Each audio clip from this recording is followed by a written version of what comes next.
Well, here's an update to my dirt farming that went ahead and gave up on because show you some yields in my aquaponics system. And for all those that say you can't have fruiting veggies like tomatoes in your system, I mean, just check this out. This is a little corner. This is a deep water culture. It's about 2 foot deep, and I have frogs in there. Here's some heirloom tomatoes. These are black beauties. And we have blue beauties. But, oh, we have purple Cherokee. Yeah, this is purple Cherokees. And we have blue beauties right here. And that's purple Cherokee right there. I mean, he's still growing. Some more there, over there. And then if you just go down in here into these plant beds,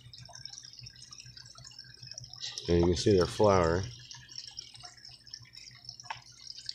And they're still flowering, putting out more tomatoes up on top. And we have herbs. I mean, good God, we have herbs, onions.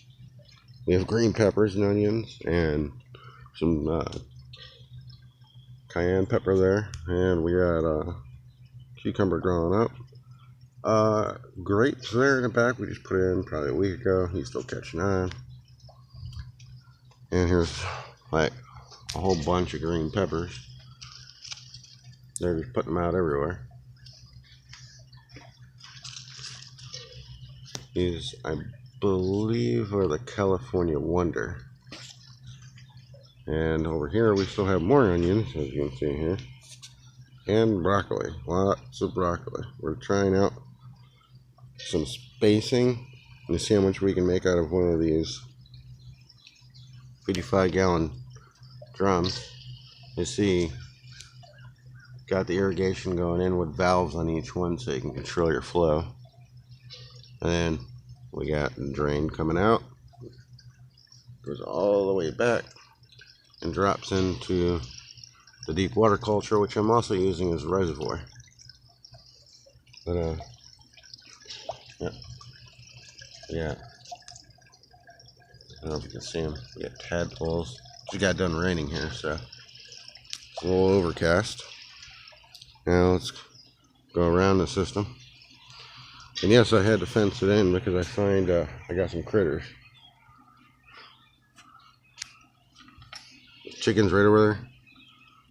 They find out where your strawberries and stuff and tomatoes are at. It's on. Oh, here's one getting trained on where the strawberries come from. As you can see, we popping out strawberries. That's kind of a square one. He got caught in between the grow bed and the lumber. But over here we got more green pepper, or hot peppers, I should say. We got ghost pepper, Tabasco, habanero, spinach, asparagus, herbs. Oh, then we have chives that are all growing in there. More tomato plants. Those are just clones that I just snip off when they're flowering. I just poke them in the cocoa, and they automatically just put out roots and keep growing, like these guys here. That's another purple Cherokee plant, but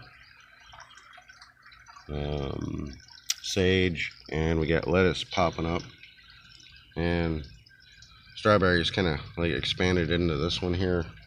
That's the strawberry bed. We got a lot of strawberries out there, and they're still putting out more flowers. You see strawberries down in there ripening.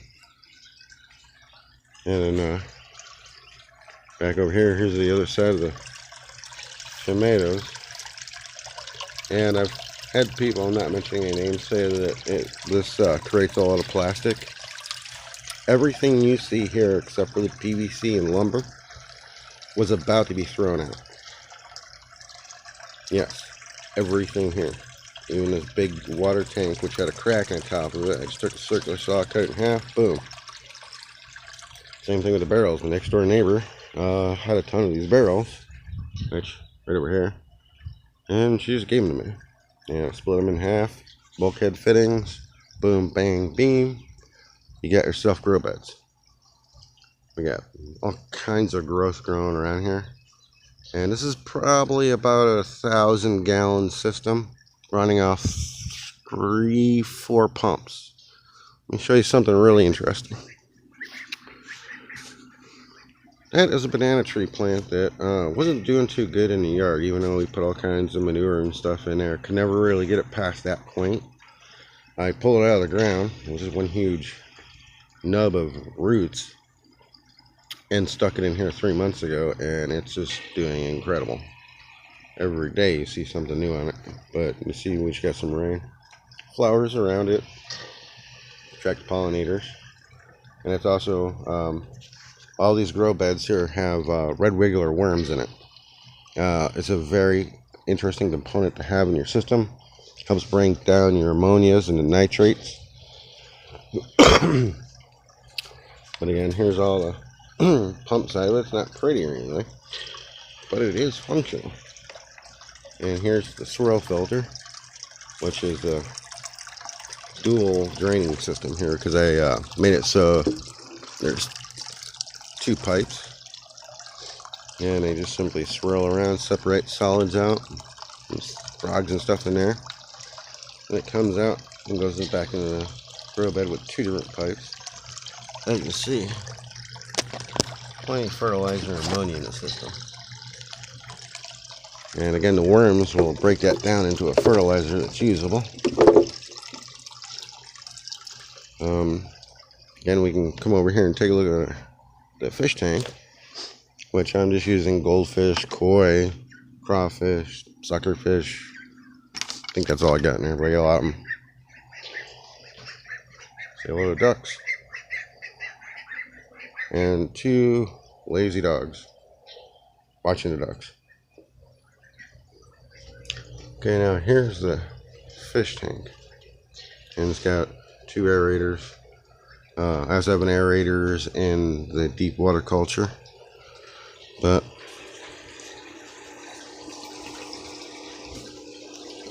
there's some fish right there.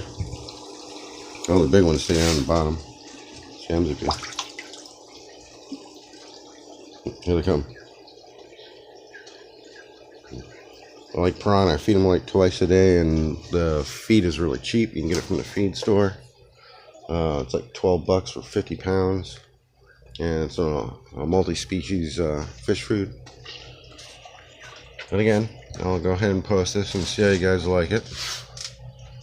Yes, and we also have pet chickens. But leave your comment, and I have questions for people on ppm, pH. Again, once you get your system established, pH pretty much takes care of itself. Again, I'll be posting more. Any questions, comments, concerns, list it below. Bye.